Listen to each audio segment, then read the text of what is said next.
नमस्कार दोस्तों, एक बार स्वागत है फिर से आप सभी का इस चैनल में। इस वीडियो में हम जानेंगे कि जग के नाथ अर्थात भगवान जगन्नाथ काशी में किस प्रकार आ बसे और उनकी रथ यात्रा काशी में कैसे शुरू हो गई। इस वीडियो में आइए हम यही जानते हैं। वीडियो में आगे बढ़ने से पहले कृपया चैनल को सब्सक्राइब अवश्य करें। कहते हैं कि गजग्राह की कातर कथा हो या भरी सभा में लाज बचाने की गुहार लगाती द्रौपदी की व्यथा, भक्तों की रक्षा के लिए भगवान दौड़े दौड़े चले आते हैं। सनातन समाज के मानस का यह विश्वास ही सनातन परंपरा की प्राणवायु है। बाबा विश्वनाथ की शैव नगरी काशी में भगवान विष्णु के स्वरूप जगन्नाथ स्वामी की प्रतिष्ठा भी एक परम भक्त ब्रह्मचारी जी पर प्रभु की कृपा का ही पुण्य फल है। काशी में जगन्नाथ स्वामी के आविराजने की इस कथा का प्रथम सूत्र भी जगन्नाथपुरी से ही जुड़ा है। कहते हैं भगवान जगन्नाथ तो वो उड़ीसा के पुरी में विराजते हैं और वहाँ उनकी रथ यात्रा भव्य और धूमधाम तरीके से मनाई जाती है। यह पूरा का पूरा एक उत्सव ही होता है। परंतु भगवान जगन्नाथ का रथ यात्रा उत्सव तो पुरी की तर्ज पर काशी में भी अलबेला सजता है। मंदिर की पूजा अर्चना के अनुष्ठान भी पुरी के समान ही होते हैं। 3 दिन के लिए भगवान अपनी ससुराल आते हैं। सन 1790 में पुरी के जगन्नाथ मंदिर के मुख्य पुजारी व प्रबंधक ब्रह्मचारी जी थे। ब्रह्मचारी जी जगन्नाथ जी के प्रति अचल भक्ति और श्रद्धा रखते थे। उन्हीं दिनों पुरी के राजा से कुछ वैमनस्यता हो जाने के कारण वे पुरी को हमेशा के लिए छोड़कर काशीपुरी चले आए।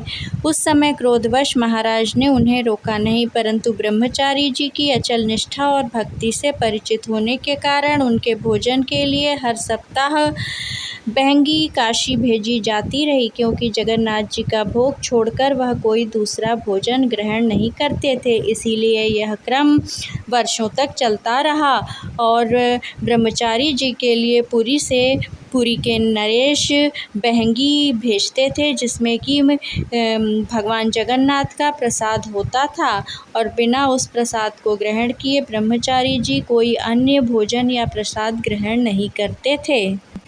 कहते हैं एक बार विकराल बाढ़ आ जाने के कारण कई सप्ताह तक प्रसाद नहीं आ सका और ब्रह्मचारी जी भूखे रह गए।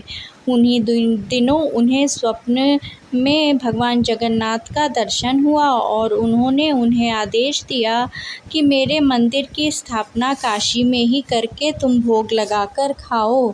एक अद्भुत स्वप्न से प्रेरणा पाकर वे भोसला राज्य के मंत्री पंडित बेनीराम तथा कटक के दीवान विश्वंभर पंडित से मिले। उन दिनों दोनों भाई काशी में अपने निवास स्थान पर आए हुए थे। उनके निवेदन पर भोसला राज्य के तत्कालीन राजा बैंको जी भोसले ने पंडित बंधुओं को प्रचुर धनराशि दी और जगन्नाथ स्वामी, बलभद्र और सुभद्रा का मंदिर बनकर तैयार हो गया। मंदिर तथा उत्सवों के प्रबंधन के लिए बैंको जी ने छत्तीसगढ़ का तखतपुर महाल जगन्नाथ जी को दान कर दिया। वहीं के राजस्व से जगन्नाथ जी के मंदिर और उत्सव का सारा प्रबंध होता रहा। इस प्रबंध का सारा भार पंडित बेनीराम को दिया गया। जैसा नियम पुरी में था उस समय वहाँ के प्रबंधक राजा ही हुआ करते थे, उसी नियम के अनुसार यहाँ के प्रबंधक बेनीराम पंडित हुए। चूँकि पुरी का रथ यात्रा मेला राजमहल के समीप होता था, तो यहाँ भी मेला पंडित बेनीराम के बगीचे के समीप होने लगा। भगवान जगन्नाथ की कृपा से वे काशी में भी विराजने लगे और काशी में भी रथ यात्रा उत्सव पूरे धूमधाम और हर्षोल्लास के साथ शुरू हो गया। इस प्रकार काशी में भगवान जगन्नाथ पदार्पण कर गए और ब्रह्मचारी जी को उनका भोग प्रसाद प्राप्त होने लगा।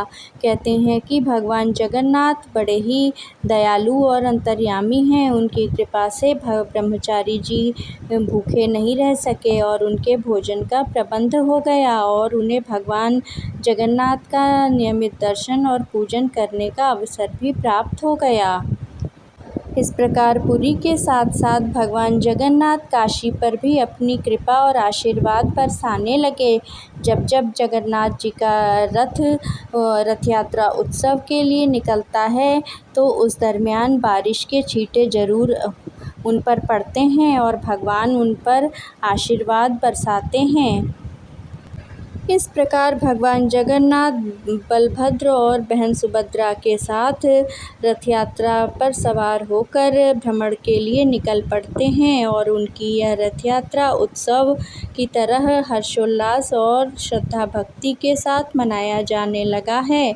यह परंपरा प्राचीन काल से चली आ रही है और पुरी के ही तर्ज पर रथ यात्रा महोत्सव का यहाँ भी आयोजन किया जाता है। काशी में भी इस परंपरा का निर्वहन निरंतर होता रहा है और भगवान जगन्नाथ बलभद्र और बहन सुभद्रा के साथ काशी वासियों को अपना आशीर्वाद देने के लिए 3 दिनों के लिए आकर विराजते हैं रथ यात्रा पर और उनके इस रथ यात्रा महोत्सव का आयोजन होता है।